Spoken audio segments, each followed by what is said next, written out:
Welcome, everybody. Good morning. Today I'm going to talk to you about models of the atom throughout history. We're going to talk about J.J. Thomson. So early chemists were known as alchemists, right? Back in the not so good old days, scientists were still trying to figure out how to turn ordinary, inexpensive things like lead, right? Let me get my pointer here. This is the lead here into fancy things like gold, right? They tried a whole bunch of things to make this happen. They would like boil blood or urine or dissect things or dig a bunch of things up, or they'd put them into these crazy things and try to set them on fire or boil them down. They tried really hard to make money fast, but it didn't really work. But it did sort of birth the field of chemistry because they discovered a bunch of things in their experiments along the way. They never figured out how to make gold from lead, but they did figure out some other things. As science became more mainstream, some scientists traveled from town to town showing off their cool stuff, like the ancestor to neon signs. This is I do have a pointer on this. This is a cathode ray tube, also called a Crookes tube, and it's the ancestors to neon signs. This is sort of a modern version of that.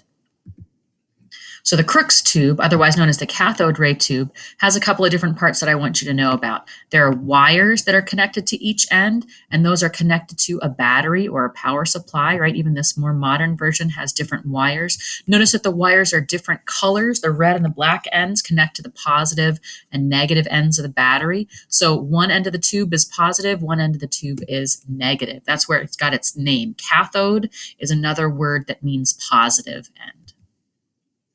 Inside the tube, all the air has been vacuumed out, so there's no gas particles inside. That's part of what makes this work. So they attached a vacuum to the end before they sealed off the glass. In here, you can see a little white rectangle. That's a phosphorescent screen. It glows when charged particles, particularly negative particles, hit it. So you can see that this one is off. It's not glowing, but the one on the bottom is on. You can see that little green ray of light on there. So that's the phosphorescent screen that glows.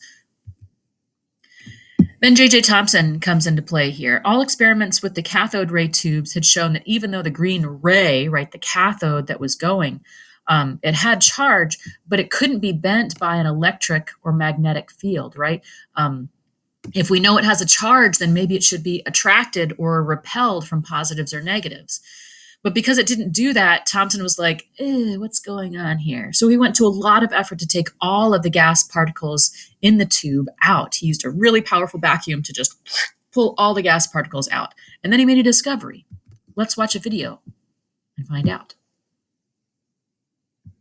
To demonstrate a Crookes tube, a cathode ray tube, we need a high voltage power source, such as this one. We need the Crookes tube, which has a metal cathode, a metal anode, a screen that has been coated with a phosphorescent material that gives off light when struck by electrons. Okay, so again, we have it hooked up to this really big battery supply. We have a positive end and a negative end and a screen that will glow when it's turned on and there's electricity flowing through it. And a bar magnet. The bar magnet is important, right? You've played with magnets before. They have a positive end and a negative end, and you know that opposites attract, right? If you have more than one magnet together, hold on, I've got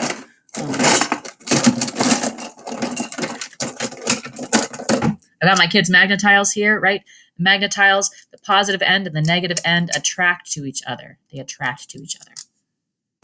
As we turn on the screen, we notice that electrons are emitted from the cathode, and as they strike the fluorescent screen, we're able to see the cathode ray, this stream of electrons illuminated. Okay, so those electrons are traveling from one end to the other as soon as the electricity is turned on. We know that they're charged particles because that screen is glowing now. What this person is going to do now is take a magnet next to it, and we're going to see what happens to the beam. We can use a magnet to show the deflection of that stream. Okay, so we know that this part of the magnet is the negative end. So if this is the negative end of the magnet going towards this beam, it's being repelled from it, right? It's going away. So because of that, we know that it's not an attraction. They're not opposite charges. If this is the negative end, the beam also has to be negative because it's floating away. Here we can see the electrons being deflected by the magnet. The cathode ray moves upward. If we reverse the magnet, what's going to happen, right? The negative end makes it go away. If we turn it around, what's the positive end going to do? we would predict that the beam would be deflected in the opposite direction. And we observe that the beam is deflected downward. Hey, the beam is attracted to it. Let's see it again. Oops. Okay, see, this is the positive end of the beam now. The positive end of the beam of the magnet attracts the beam to it, right? So positives and negatives attract, negatives and negatives repel. Ooh, ah. Okay.